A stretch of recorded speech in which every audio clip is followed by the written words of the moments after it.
Paul Jones Drug is Elk City's most experienced compounding pharmacy, meaning they can custom make your prescription medications to your doctor's specifications, safely and effectively providing you with exactly what you need. And for your convenience, Paul Jones Drug has a drive-through pickup window as well as curbside service for testing and vaccinations, and offers free local delivery. Just a couple reasons you should choose Paul Jones Drug, 809 North Main Street in Elk City. I'm Rodney Skinner with Paul Jones Drug, and I promise we provide care you can trust.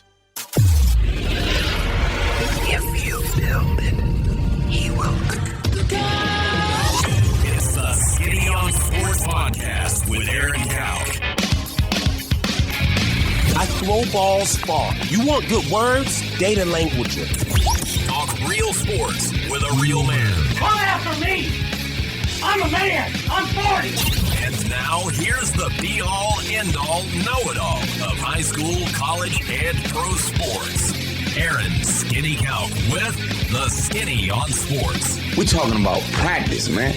I'm the MVP. Good Paul Jones Drug Tuesday out there, Western Oklahoma. Welcome to the Skinny on Sports right here on 98.1 FM, The Sports Animal. Glad to have you along for the next hour. Hope everyone had a wonderful Christmas weekend, and now just a few days away from starting a completely new year, 2024, a week from yesterday. So it's kind of the calm before the storm, right, this week before we come back to January, and it is just pedal to the metal with high school hoops that will be rolling. Coming up on the show today, Jared, I didn't think superheroes died, and I was proven wrong over the weekend. We'll talk about the NFL this week. What? That's pretty good. That's going to leave people hanging in there. I think everybody knows what I'm talking about. That's our age and grew up out here. I don't think there's any doubt, everyone knows what that means. Oh, yes. This week in the NFL, the NFC, I think for most of the year, people have thought it's a three-team race. What are the chances it's not? Dallas is struggling. They can't win on the road. Philly, even though they've been winning games, not looking great. No one's scared to go to Philly, are they? We fought San Francisco. They just got absolutely manhandled last night. Are we still going to give Brock Purdy the MVP? Can you imagine the uproar on the airwaves today if that would have been Dak Prescott with that hideous performance last night that Brock Purdy put up? Maybe it's time to start talking about the MVP who I said was going to win it before the year started and who played in that game last night. Are we ever going to give Lamar Jackson any credit? What point does he? His name is never brought up. Josh Allen gets brought up, for God's sake. I know Josh Allen's talented, but give me a break. I saw this morning, though, that giving Lamar Are we finally going to give Lamar some love? He was getting some more MVP love this morning. I saw that. I did see that. It's about time. Chiefs are in trouble. They really and truly are in trouble. That team, they don't have the answers this year. No. They don't have the answers. It's just, they're in trouble. Going to have to do something they've never had to do, more than likely in the Pat Mahomes era. What would that be? They're gonna have to play a game away from Arrowhead in the playoffs. Oh, yeah. I thought you meant more than likely internal, no new coach or they've never got to do. They never had to do that. No. Cowboys. I mean, what a broken record. I don't even know what to say. It's just they find ways to lose. Man, I need to start filming myself when I watch Cowboys games because I let it all out after they got stuffed on that first drive. They didn't get stuffed. And then they got stuffed. Fumbled the ball at the one. That previous play. Okay, it's 1st and goal, and they fumble the ball. Go right down the field. Two drives, and it's just. But see, that's what they find. They find ways to do things. You're just going, what? Nobody else in the league would do that.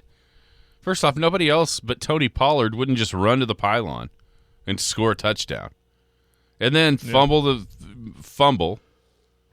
Then we all knew that was going to lead to points on the other end, even though they got it at the 1. You go right back down the field. CeeDee Lamb has 4 catches and like 94 yards or 95 yards and a touchdown in the first 2 drives. And for some reason, I don't know if it was Dak. I don't know if it's Mike McCarthy. For some reason, they just kind of throw up their hands and go, you know what? I don't think we'll throw it again to CD till middle of the 4th quarter. You're just like, what? What? Anybody else?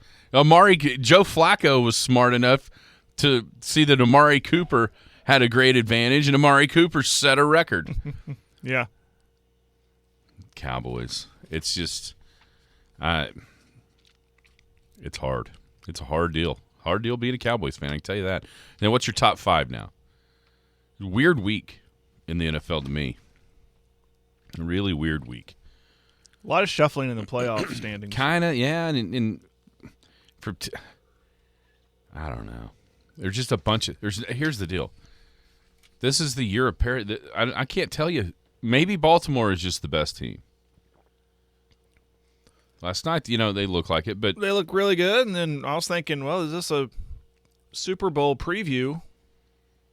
And then you throw them in Vegas, or is that going to happen again? That's hard to, it's hard to see Purdy throwing 4 picks again against, so I'm with you. Who is the best team? I still think 49ers are very Super Bowl worthy. I didn't see their playoff or their Super Bowl odds after last night, according to Vegas. Usually those fluctuate after wins and losses, but again, I'm sitting there watching that game thinking, yeah, Ravens, they had a heck of a spurt there in the 3rd quarter, right? Like 2 touchdowns in 30 seconds, 18 seconds, or whatever it was.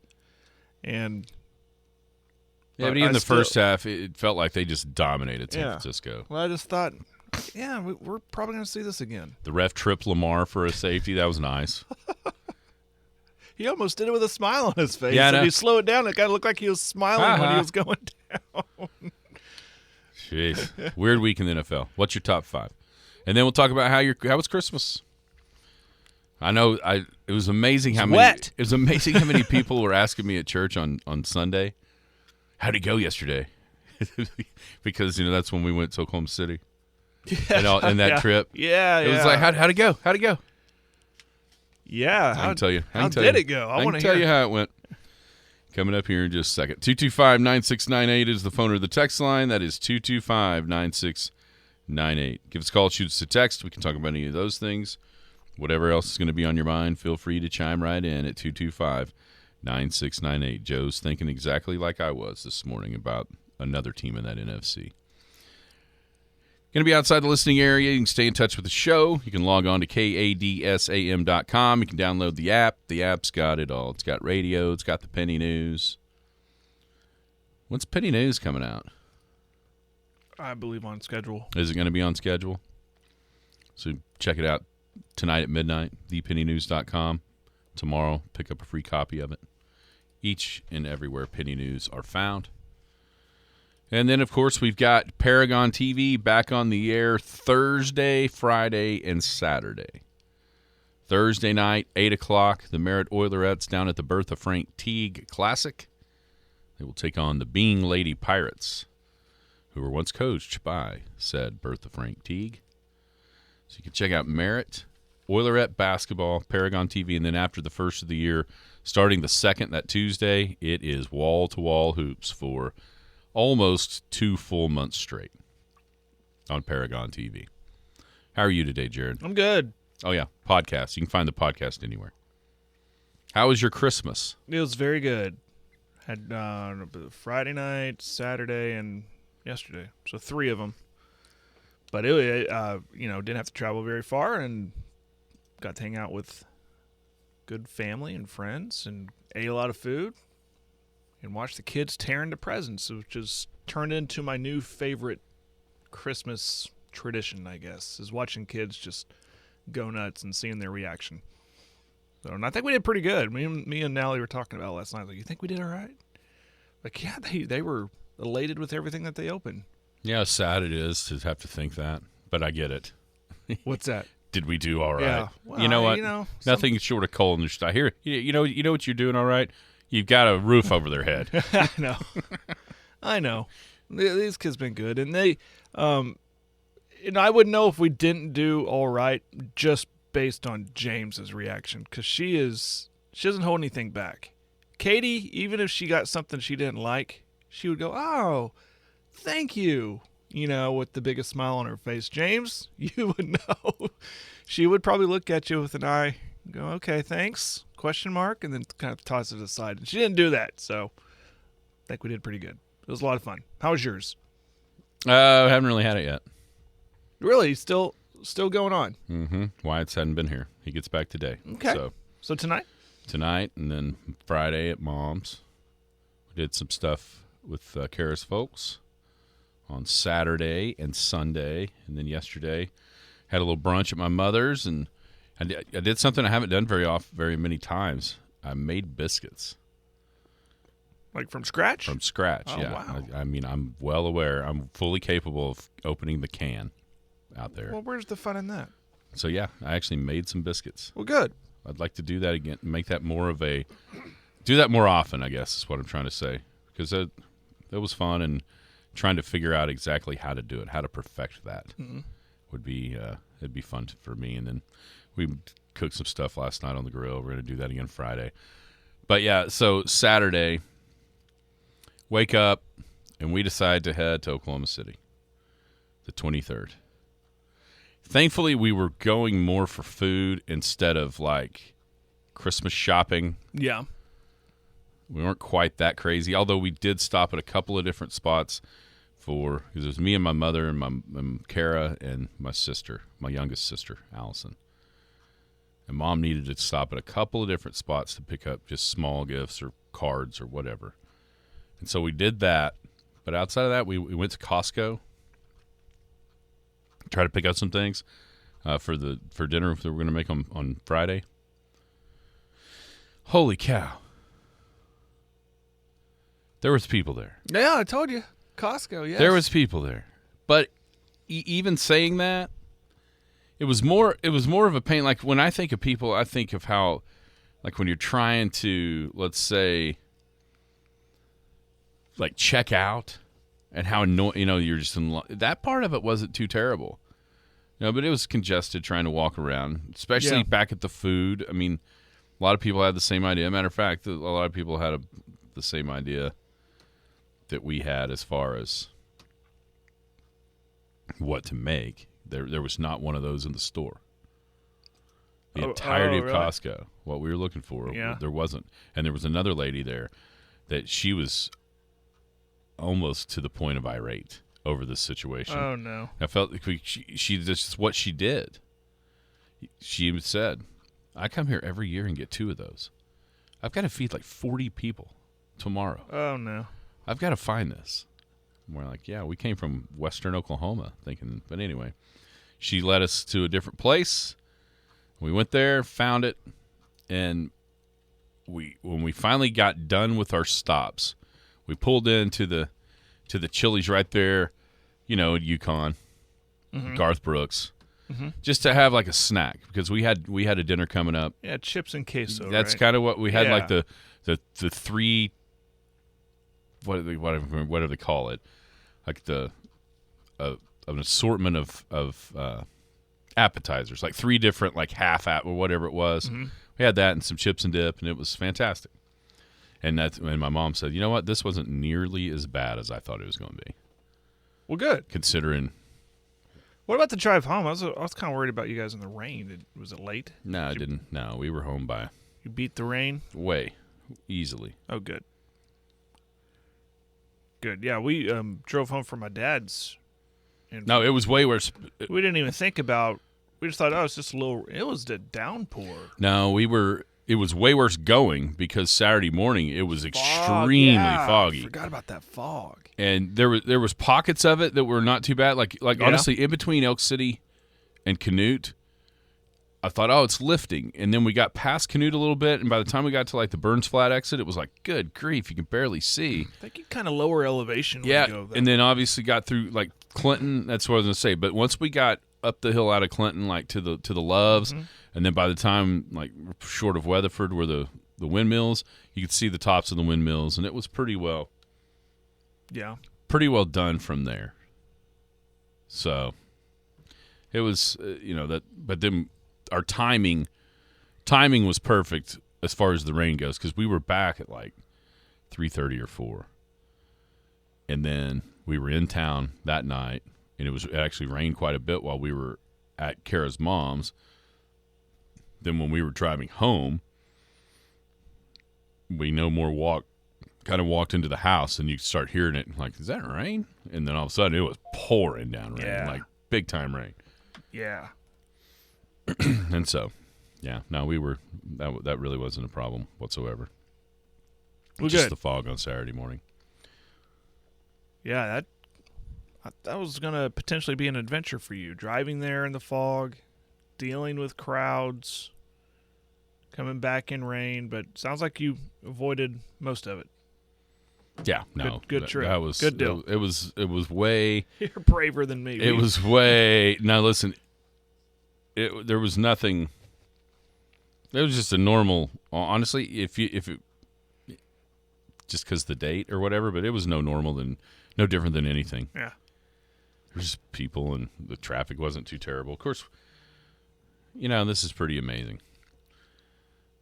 When you don't pay attention to life is when you call me between 9 and 10. How long has this show been on there? About as long as this dude's been alive. Oh, yeah. I still get the calls, too, sometimes. And it's funny, Friday night we had a Christmas, and we played left, right, center. Oh, yes. And James walked away the winner of the first round. She won a whopping $27. And she thought she was She's rich. Rich. Especially when you're holding a wad of ones. 27 even seems like ones. More. And if you go on my Facebook and look at her family, I'll put a little picture, and you zoom in on James, and she's holding up her ones in this family picture. Well, she asked me on Sunday. Yeah, Sunday. She goes, Dad, can we have a little daddy-daughter date? And I was like, yeah, okay. What do you want to do? She goes, oh, can we go eat, and can we go to Walmart? And I'm looking at her. I'm thinking, she doesn't understand how insane that sounds, going to Walmart on Christmas Eve. But then she quickly followed up, says, I want to spend my money that I won. Right. Okay. All right. Well, okay, we can do this. So we went to eat. Not a problem. Went to Walmart and took Katie, and I said, listen, girls, we're getting in and we're getting out. All right? Team effort. You start thinking about what you want to get, go to it, grab it, and let's go. And before we went, Allie told me, can you grab AA's and AAA batteries? I've done the research here. Those are the batteries we're going to need on Christmas morning. Okay. So we go, get in the Walmart. It is crazy as expected. And part of that, too, is you run into people and you stop. Hey, how you doing? Hey, you talk. And we get out of there, get home. Allie says, where are the batteries? And I forgot the dang batteries because I was such in a hurry to get in there. Oh, no. So I said, okay, I'll go back. And I decided I'm not going back to, no disrespect to Walmart, but everybody's going to Walmart on that day. So I went to the new old Family Dollar Tree place over here, and it was not as busy, and I went in and grabbed the batteries. So I just couldn't go back to Walmart. But pretty adventurous. That was our adventure of shopping on Christmas weekend. Yeah, I mean, honestly, probably worse than ours. But here's the deal. I'll give Walmart a lot of credit. They opened up each and every one of the registers. Of course, you have the self-checkout. So they are doing everything they could to make that efficient, to make that a quick trip, an easy trip. So I'll give them credit. It was all hands on deck at Walmart. So bravo. There was some drama this weekend at Walmart. I don't know if you saw that. I did. Oh, boy. That's a stressful job this time of year. I did see it. Goodness. Goodness gracious. Glad I wasn't there. I mean, that would be With everything's going on, that'd be kind of a scary situation. Yeah. Just you didn't know what was going to happen. And when we went on Sunday, we came up on a wreck right there by Hutch's, right there by the stoplight. I guess I couldn't tell what happened. We just came up on it because they were just getting out of their cars. And I told the girls, like, all right, we're going to take the back way home because I have a feeling this is still going to be, they're still going to be working this wreck. And, but then I saw a whole bunch of rumors on Facebook that were totally I miss that. false about what that wreck was. And people say, oh, it led to, and I don't even want to say it on air, but bad things at Walmart and stuff. And it's crazy how social media just blows stuff up. I don't reply to that stuff. I want to say it was just a fender bender. That's all it was. Quit trying to induce panic. I don't even understand where all that starts. It's insane. It drives me nuts because I was just waiting for a text or a phone call instructing me to look into this stuff. I totally missed it. I missed any part of that. Good for you. It was a crazy day, but we avoided all the craziness, I think. It was a good Christmas. Good Christmas. Ate good food. Made some good sliders last night. And watched a lot of football. Watched a lot of basketball yesterday, too. First time in a few Christmases that I haven't watched. I just turned on the first game and found myself watching it all day. Yeah, I missed it. I will say it's probably the last Christmas for, a decade that we won't have the Thunder game? I think we'll see the Thunder on Christmas Day next year. Yeah, I do too. I think so. Next year in a lot of years. Yeah. Talk a little NFL when we come back. Skinny on Sports right here on the Sports Animal. Paul Jones Drug offers a free service that makes taking your daily medications safe and easy. It's called convenience packaging, meaning they can combine all of your daily medications and put them in sealed, separate daily packages. This process replaces you from having to fill your daily medication dispenser. And as always, Paul Jones Drug prepares individual blister packaging for long-term care patients. With their drive-through window, curbside service, and free local delivery, it's just more reasons you should choose Paul Jones Drug, 809 North Main Street in Elk City. I'm Rodney Skinner with Paul Jones Drug, and I promise we provide care you can trust. The Skinny on Sports. Welcome back, Skinny on Sports, 98.1 FM, the Sports Animal. It is a Paul Jones Drug Tuesday. Rodney and the gang down at Paul Jones Drug, 809 North Main. Paul Jones Drug is care you can trust. They are the oldest compounding pharmacy in Elk City. Free local delivery, drive-through pickup. They also offer curbside testing and vaccinations.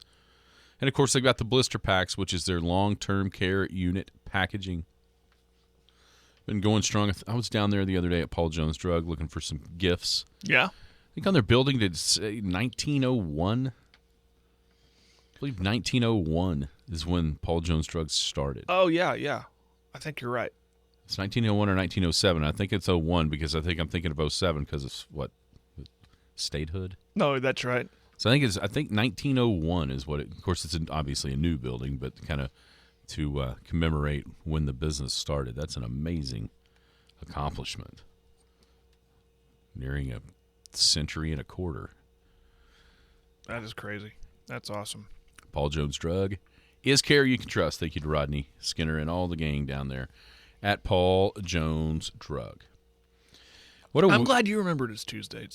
Yeah, I almost didn't. I was sitting there, and I thought, okay, a Monday. And I was like, wait a minute, it's Tuesday. I got to print those reports for all the salespeople.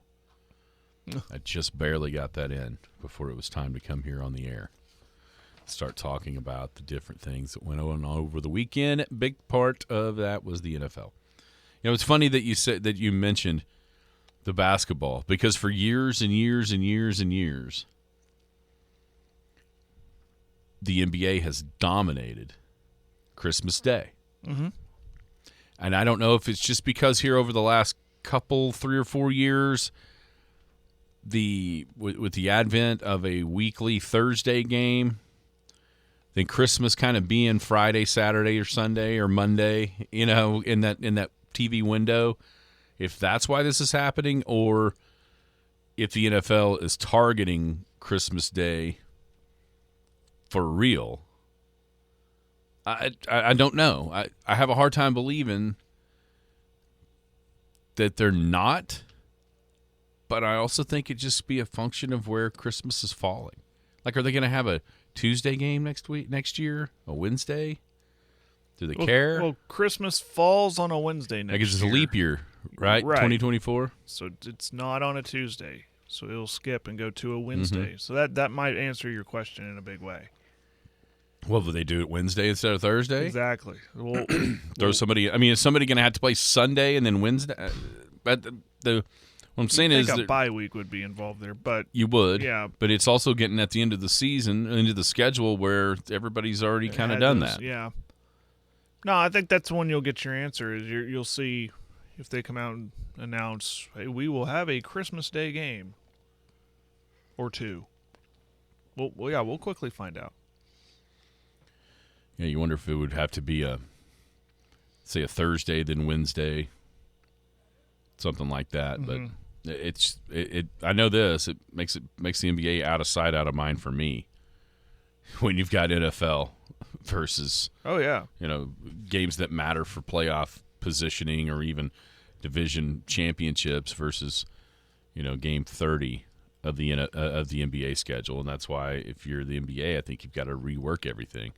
If the NFL really is going to be a threat, I think you have to either incorporate the in-season tournament like we talked about last week. It's kind of having the finals on Christmas. That way it generates that more excitement, or it's opening day, and scooch the calendar back a little bit where you're not competing as directly with the NFL because it's just not going to work. But I thought that's an interesting thing that's kind of come up here the last couple of years. NFL-wise, though, I thought it was a weird week. It's even, in some of the different teams that lost, or more importantly, maybe in some of the different teams that won. It's like, okay, they still they don't look any different than they did. Like Buffalo, okay, you went on the road at the Chargers. The Chargers have been terrible, and it's not impressive the way you did it. Pittsburgh was pretty good behind Mason Rudolph. Yeah, they were. The Rams look pretty good. I'm telling you right now, they're coming on, aren't they? There's some people. There's some division champs that don't want to see the Rams in the first round of the NFC. No. But the story to me of the weekend was, for the first time since 1993, the Detroit Lions are division champs of the NFC North. A 30-24 win over Minnesota. Are we sleeping on Detroit as a true NFC Super Bowl contender? Because to me, all season long, it's been one of the triumvirate of Dallas, Philly, or San Francisco. Mm-hmm. And now all of a sudden, old Detroit's hanging in there at 11-4 now, champs of the NFC North. If the playoffs started tomorrow, what would they be, the second seed? No, they'd be the third seed. Yeah. Having to go to Philly if they win the first game. How much of a chance do you really, truly give Detroit? As a Super Bowl contender or... Yeah. Super Bowl contender? I'm not ready to go there. I think they are an NFC contender with the likes of 49ers and Philly. And I'll stop there. Oh, good God. Dallas is... They're not going to do it, but they're a contender. They're one of the... They're as good as anybody. You look at their road, man. I just can... If they can win a road game at wherever they go. Well, them win a road game anywhere. But anywhere. Yeah. What does last night change your mind just a little bit, or start to change your mind about how hard it is to go to San Francisco and win? Didn't look very damn hard to me. Yeah. Well, Purdy finally looked like the guy I thought he'd be with the picks. See how he bounces back. It's that's weird. What he's not going to throw 4 picks every game from now on. Well. So every time, there's a quarterback every quarterback has a bad day every once in a while. But yeah, it is interesting to see how he can bounce back. Who they got next? Who? Niners. Do they? Changed. They're at Washington. They don't play the Rams. They're done with the Rams. They're at Washington. Sure. See, that feels like a game kind of like Philly had against the Giants. Like they need a layup, right, to come off. No, of they the do play game. the Rams. They do. They host the Rams last week. That's right. Which that division's done. At 11-4, Rams 8-7, Seattle 8-7. So they're going to win that division. Obviously, they've already won it, even with that loss last night. I don't know. It just I think the way the Niners lose last night, and everyone just waiting for now a year and a half for Brock Purdy to have that game. You're going to hear a bunch of "see ya, told you so." He is Mr. Irrelevant for a reason, and like you say, throw away everything he's done to this point because he had one bad game. See, I'm not. But here's what's crazy. I've been on that. I've been on that like that. Like I said, waiting for him to look like that last pick of the draft. Waiting for him to be that irrelevant dude. But I'm not ready to go there 100% and say, told you so, until he starts doing it more consistently. It's one game. It's one bad game. I mean, even the greats have had bad games and looked silly. So he still has a really good team built around him. They're going to bounce back against Washington next week. He's going to look fine. Let's get to the playoffs and see if he can continue to be very relevant. I'm not ready to go there and go, like some, national media clickbait wannabe dudes would say. I'm not going to do it. What's crazy is he's been fantastic. There is no doubt about that. He's been more than the 49ers ever could have hoped for with that pick in the last pick of the draft. But even watching last night when he got pulled, and then, let's not act like Joe Montana came in. Sam Darnold came in. And even Sam Darnold looked like he had more arm talent than Brock. You know what I'm saying? Mm-hmm. Like last night was the perfect feeding of the monster that is. Well, anybody can do it with those weapons. Right? It was just perfect for all those people that have said that for a year and a half now about Purdy only being successful because of the weapons he's had around him. Yeah, that narrative isn't going away after last night, but I'm the same way. Like, okay, yeah, he had a bad game. That happens. He had a bad game against maybe the best team in the league, by the way. And I think the part of today, it's going to be dissecting Brock Purdy and what the Niners didn't do more than what it ought to be. And it's, who's pretty damn good? Baltimore. Everybody wants somebody else to be the AFC darling, and they're not. It's Baltimore. Baltimore is the best team in the AFC. That does not necessarily mean they're going to the Super Bowl, but they have been throughout the entirety of this year. They've been the best team in the AFC from the beginning. And here's what's wild. Think about this for all the teams, and there's a bunch of them that don't have quarterbacks that could be pretty good if they had a quarterback. You know who they could have had? Lamar. He was a free agent. And everybody just kind of looked around and went, it's Lamar. Those criticisms of him. They didn't want the baggage. What baggage? That's what I'm saying is that they thought he had. It's amazing to me that this league will trade for Deshaun Watson and pay him $250 million guaranteed, no questions asked. And then a guy like Lamar who, hey, has he had a bad playoff game or two? Sure he has. What quarterback hasn't? But all he's done, and maybe he's getting disrespected because people don't actually dive in and see what has happened. But you look at the last couple of years. Well, the Ravens haven't been as good. They haven't been in the playoffs. Da-da-da. Guess what? It's because Lamar got hurt. That's the whole reason. They were the 1 seed going into December in like 2020, 2021. Lamar gets hurt, and they don't make the playoffs. Everybody's like, wow, what happened to the Ravens? I'll tell you what. Their quarterback got hurt. Now, there's obviously some issues with him, and maybe that there's a reason for that because of, his style of play and whatnot. But still, I mean, last night, hopefully, is kind of a look into, you know what? Lamar is pretty good. And at this point,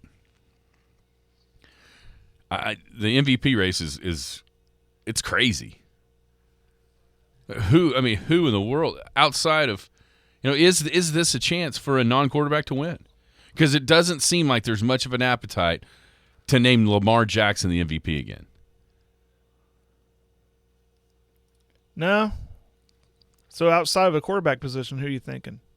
Well, a lot of people would have thought Tyreek, and then he got hurt. And so he's fallen off of that magical pace of 2,000 yards. Is there a defensive player that's worthy? I don't. Yes, there is, but I don't think they would crack anybody who's top 5. I mean, is there a chance? I got a Vegas or DraftKings. Okay, what do they got? After last night, it's Lamar as the favorite. And this was my guy I was going to say outside of a quarterback was McCaffrey, and he's at number 2. Yeah, and even though it wasn't necessarily his fault last night, but that was head-to-head against one of those guys, and his team got crushed. And so you don't even necessarily pay attention to whatever Christian McCaffrey's stats were. They'll add 2. You know what I'm saying? Mm-hmm. He still had 103 yards rushing and 6 catches, scored a touchdown. Yeah, average night for him. Average basically. night for him, yeah. I get it. But on the other side, you had, Lamar doing what Lamar did. Yeah, I'm really interested. Rounding out DraftKings top 5, I said Lamar 1, McCaffrey 2, Brock Purdy the 3, Tua, and then Josh Allen. Josh Allen. Give me a break. Josh Allen. See, that's crazy to me. Where is a guy like you know who ought to be the MVP? There's 0 chance he can win. I mean, less than 0. But you know who ought to be the MVP? Who's that? Joe Flacco. Oh man, yeah, Look what he's done. 100%. Or if you're going to have a defender, what about Myles Garrett? Yeah. Is there a comeback player of the year award? Oh yeah. Yeah, there is. Oh yeah. Well, because Mayfield has been mentioned for that. Sorry. But Joe Flacco, he has got to be in there. Son, that award was given away week 17 of last year. 2. Tamar Hamlin winning that award. Oh. You can book that. He's played like 5 snaps, and one of them cost his team a game by being the 12th man on the field on a field goal. But you can book it. There's no reason to even worry about it being anybody but Damar Hamlin because he came back from the dead. I'm just saying. We all know how these votes go. Yeah, Baker, Joe Flacco, probably better, probably more deserving winners of that award. Are the Chiefs any good? Dakota asks. It's funny because that's kind of on our list here. We've seen this a bunch in the history of the NFL where, it doesn't even have to be a team like the Chiefs that's won a couple of Super Bowls in the last 5 years, but struggle around and buried for, left for dead. And then all of a sudden they kind of figure something out and there they are again. Felt like the Patriots were that way a ton of times toward the end of seasons, lose a marquee game in prime time or what have you. And it's like, oh, this is the end. And then all of a sudden you look up and they're winning another Lombardi. I just don't feel that from the Chiefs. I feel like this thing is off the rails, and no matter what Andy Reid or Patrick Mahomes or whoever does, I just don't feel like that train is getting back on the tracks. What I'm seeing more and more of, I mean, obviously your team goes by way of its quarterback, and Mahomes just hasn't been making the throws this year. we're making the plays. But what's striking me is that it's looking like there's this crack, and we're seeing. I mean, obviously, it was really, really well documented how Patrick Mahomes acted a couple weeks ago to the offsides call, and people were really ripping him for acting basically like a baby because it didn't go his way. And then you saw a little bit more of that this week too, with how he was acting on the sideline towards his own teammates, and that's not a good showing. That's not a good sign if you're a Kansas City fan, because you're showing that we got this guy, we got to him. If he doesn't get his calls, or if it's not going his way, we're getting between his ears. That to me is a bigger concern than the actual play on the field, is how Patrick Mahomes is acting off the field. How his it's not what a leader is how acting like that and going, yelling at the refs and yelling at your own players. That's concerning to me, from a guy that we've seen play really, really good football and act really well, and all of a sudden it's just gone 180. Well, it's really the first time we've seen tons of adversity in Chiefs, even at the times when maybe the team was having a little bit of trouble. A lot of that was defensively. The Chiefs were still rolling up and down the field offensively. They maybe just been losing a couple of games here and there because they couldn't stop anybody. Now, for the first time in his career, the team's struggles are directly pointed at the offense, because the Chiefs' defense is fantastic.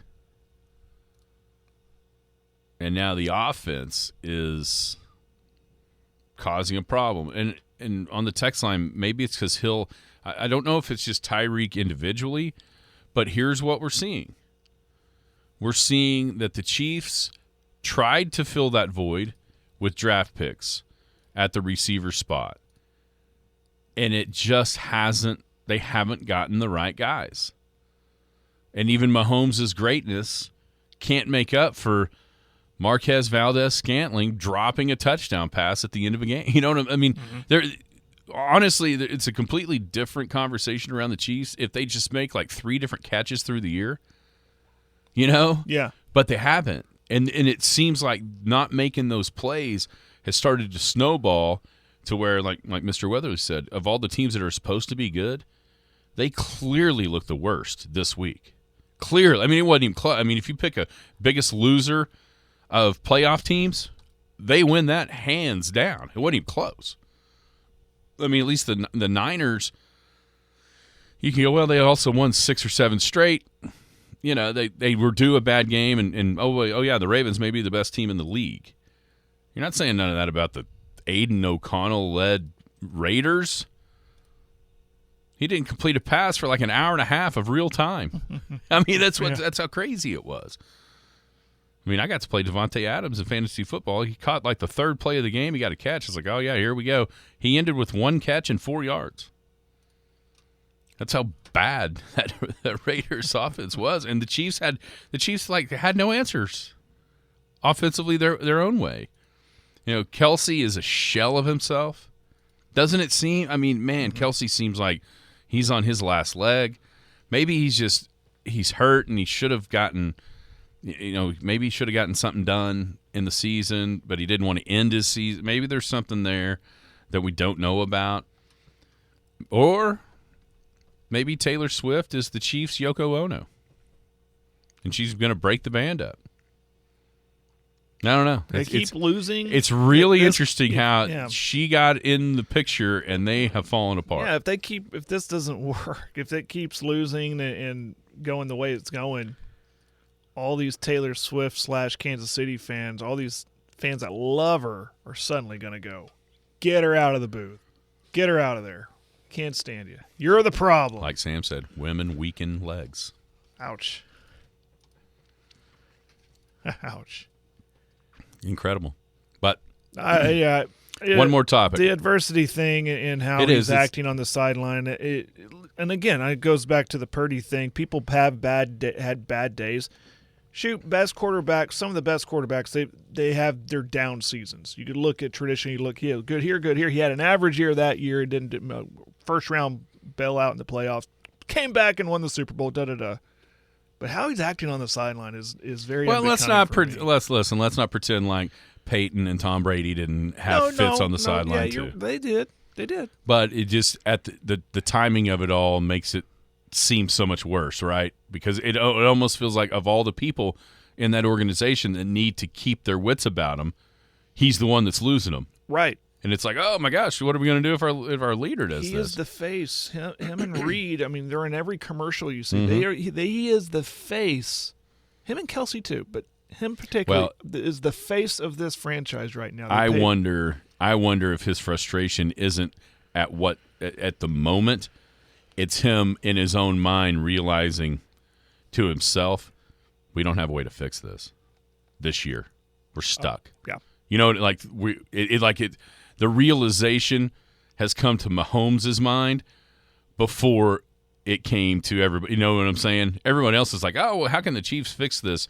And maybe Patrick Mahomes has realized in his own mind, we can't. It doesn't matter what we do, we can't. Right. But there's still playoffs, and there's still that playoff success and being there. And listen, I would hate to like bet against them, but there's no chance I'm betting for them. That makes sense? Yeah. I'd be scared to death if I was any of those other teams in the AFC, even them coming to you in a divisional playoff game, because we know the magic he can create in a one-game spot. And I wouldn't want any part of them. What do the Bucks do? Do the Bucks do they have to seriously consider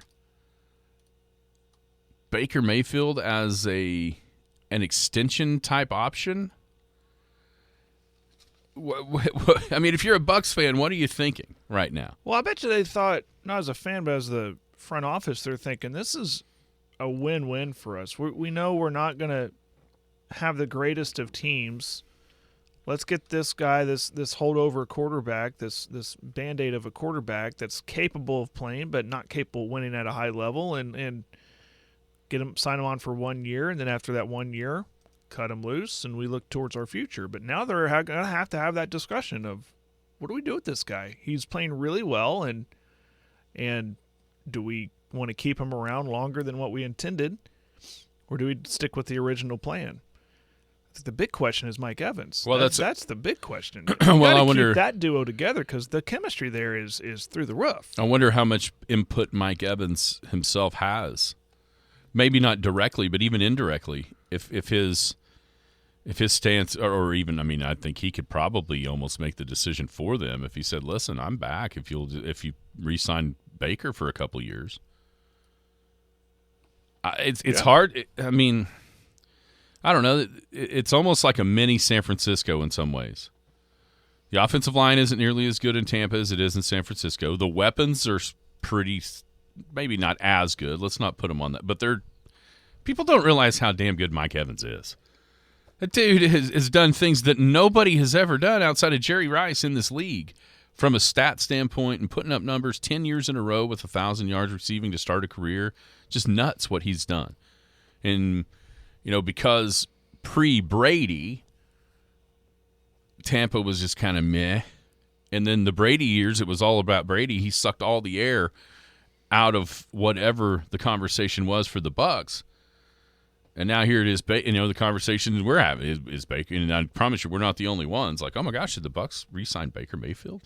Is he a short-term answer that could lead to? I mean, the problem with I think your theory is exactly right. I think they thought, you know what, Kyle Trask isn't the answer. We feel like, let's bring this guy in. If he doesn't do very well, and he started out like it was headed down this track of, well, we'll just give Trask, we can give Trask the last 7, 8, 9 games to make sure he's not the guy, and Baker can go do whatever Baker wants to do. And then all of a sudden something happened, and they've won 4 straight. They're leading the division with a 3-1 division record, and in a prime time position to win the division. host the Saints, who they already went to the Superdome and beat back in, week 4. And then at the Panthers to finish it out. Yeah, I mean, there's a real conversation there that I can't really kind of believe we're having, but maybe he's found, he being Baker, maybe he's kind of found a spot. But a lot of that goes back to, like you said, man, Mike Evans would sure help if he would stick around. See the incentives that Baker gets if they win the division? Tell everybody. I think it's $1 million bonus, isn't it? Just for winning the division. You think they'd ever thought they'd have to pay that out? No, I don't. I'm sure some people did because, let's face it, it's a weak division. It's a really weak division. I got to tell you, It's still the NFL. I mean, he's still... Shout out to the guy that we hear on these airwaves with Jim, Matt Ravis. He called this. He said, I'm not so sure that this team isn't the Seahawks of last year. You know, a team that nobody thought had much chance. And then all of a sudden, Geno has them in the playoffs. They didn't win the division, but they were a wild card. It's pretty good foresight. It's pretty good. He's been good, and it's kind of redeeming because we've always say we as OU fans and Baker fans, always thought, man, if he's on a good team, he could be good. If he's on just a good team, let him be Brock Purdy, and he can be. Yeah, exactly. He's like Brock Purdy light almost, as far as the weapons he's got around him, and look at him. Yeah. Now, it's not like, I mean, Tampa was in the playoffs last year, too, with a losing record behind Brady. But it's really interesting, and not a decision I think that, you know, even when Tampa, they might have thought, you know, you never know, but I doubt they really considered. And the problem is he's played so well that they're kind of out of that top-tier quarterback, or more in the second tier of guys coming out in this draft. Back to Aiden O'Connell. I wasn't kidding about he had 62 passing yards in the first quarter, and he put up goose eggs the rest of the way. Wow. 3 quarters that he did not complete a pass, and they won in Kansas City. I can't even imagine the odds you could have got for that. No. Who's your top 5? Clearly I put the Ravens up at number 1 with that win last night. 49ers just at 2. I've got now this is where it gets a little murky. I chose to put the Dolphins at 3, the Lions at 4, and then the Bills at 5. So you have. Is this the first time you've had the Chiefs outside the top 5? I think. Maybe. I think it might be. Yeah, I mean it's clear they don't need to be there, and Bills are riding a wave of momentum, so I got them there at 5. Got a lot of respect for Lions in winning that division. They're at 4. They're the real deal. I was waiting for the Lions to become the Lions all year long, and they just haven't. It looked like they might was it Christmas when they lost to Chicago? Oh, yeah. It was like, there you go, the Lions. There it is. Yeah. And then they were outlioned by the Vikings. Thanksgiving, right? Thanksgiving is what I meant, yeah. Yeah. Yeah, not Christmas. Christmas was yesterday. Yeah, Thanksgiving. Yeah, they bounced back with the domination of the Broncos and then finding a way to win at Minnesota the other day. Okay, my top 5. Almost hit the button. What's yours? Number 5, Dolphins. Number 4, Browns.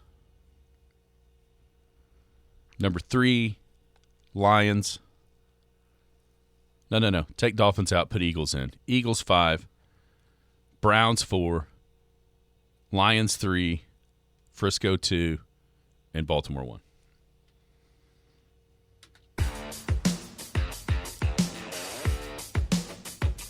Very good. It's Joe Flacco, Brian Drew.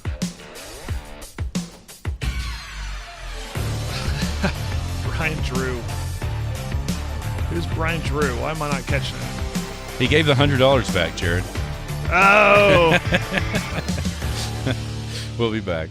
Paul Jones Drug is Elk City's most experienced compounding pharmacy, meaning they can custom make your prescription medications to your doctor's specifications, safely and effectively providing you with exactly what you need. And for your convenience, Paul Jones Drug has a drive-through pickup window as well as curbside service for testing and vaccinations, and offers free local delivery. Just a couple reasons you should choose Paul Jones Drug, 809 North Main Street in Elk City. I'm Rodney Skinner with Paul Jones Drug, and I promise we provide care you can trust. Hey! Is this heaven? No. It's the Skinny on Sports. All right, welcome back. Skinny on Sports, 98.1 FM, the sports animal. Excuse me. Wrapping up a Paul Jones Drug Tuesday. Thanks again to Rodney and the gang at Paul Jones Drug. The convenience packaging is just the deal. They individually package your daily medication so that you don't have to. You don't have to load your pill caddy. You don't have to get all those pill bottles out of the cabinet and load them up on the right days with the right doses. No, they do it for you. And then you just open the package up, take them, and go on. We've also got the durable medical equipment, walkers, canes, crutches, wraps, and all that kind of stuff. Most insurances are accepted, and there's more than that. The gifts and the greeting cards that they have down there as well. 809 North Main, Paul Jones Drug is care you can trust. We can talk about, we continue talking about, the Parsons and DeMarcus Lawrence blaming the refs, just ridiculous. But after all of it, you can blame Dak, you can blame Mike McCarthy, you can blame the defense, you can blame whoever you want to. I mean, and there's plenty to go around, I guess. You can blame Tony Pollard for having the vision of a blind person that then led to a fumble on the 1-yard line. But there's only one constant, Jared. And the one constant is Jerry Jones. Ultimately, he has to shoulder the blame because it doesn't matter who the quarterback has been since Troy Aikman. You see the same conversation, right? Man, he's a good player. Doesn't get it done in the clutch. Well, he does get it done in the clutch, just not in certain. You know what I mean? Like the careers of Dak and Romo are amazingly similar to me. Of really good players that you don't think ever quite got accomplished what they should have. And how many guys on the Cowboys are like that? And it all goes back. There's no discipline. The penalties. There's always stupid penalties in any of these losses. There's blame the ref type stupid penalties, but they keep on doing it. And it's all Jerry's fault. All right. I mentioned at the start of the show, and I think there might be a movie that dispels this, actually. But to my knowledge, until, I guess, Friday or Saturday, Friday, to my knowledge, until then, superheroes did not die. And that, unfortunately, is no longer the case. And, hey, kids, you don't have any idea probably who this guy was. But for kids like me, there was no way not to know who this guy was. And as my buddy Joe Wynn said the other day, if not for Ryan Miner, I'd still hold every record at Hammond High School. Now, if there's any truth to that or not, we'd have to go back and look at the record books. But seriously, Ryan Miner, one of the Miner twins, 89 through 92 at Hammond High School, basketball, baseball, didn't matter.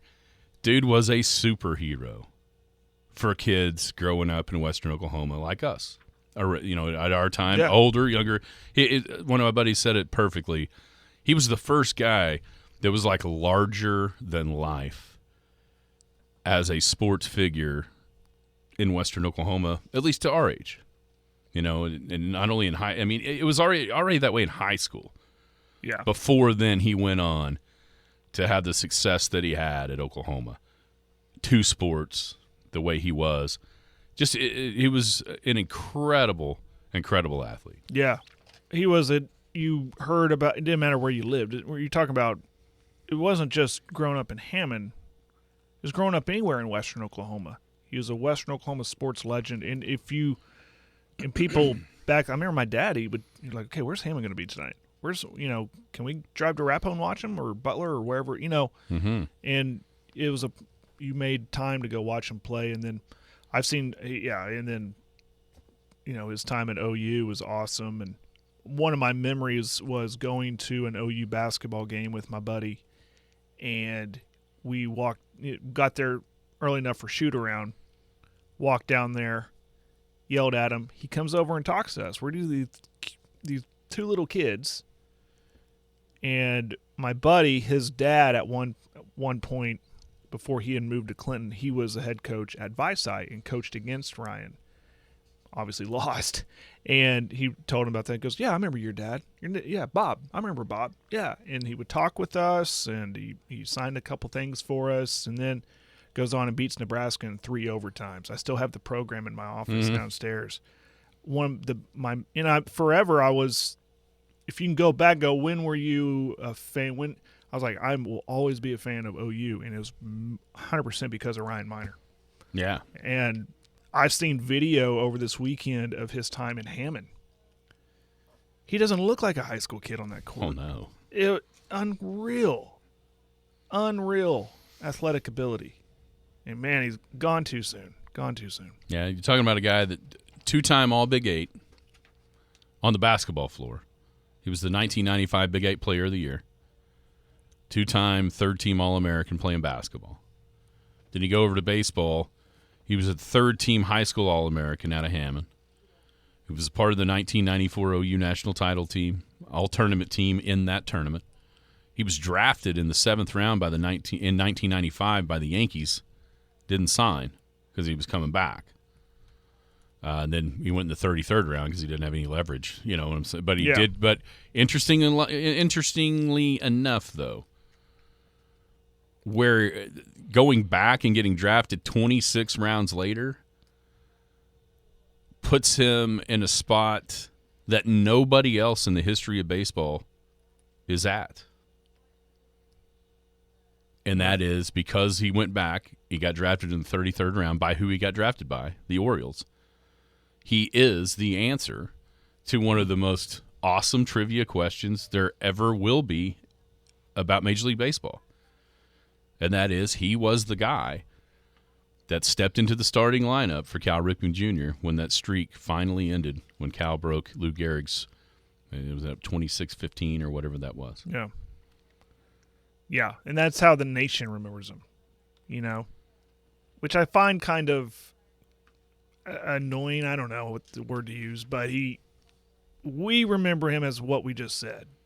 His time at Hammond in high school, his time at OU, a two-sport athlete, star.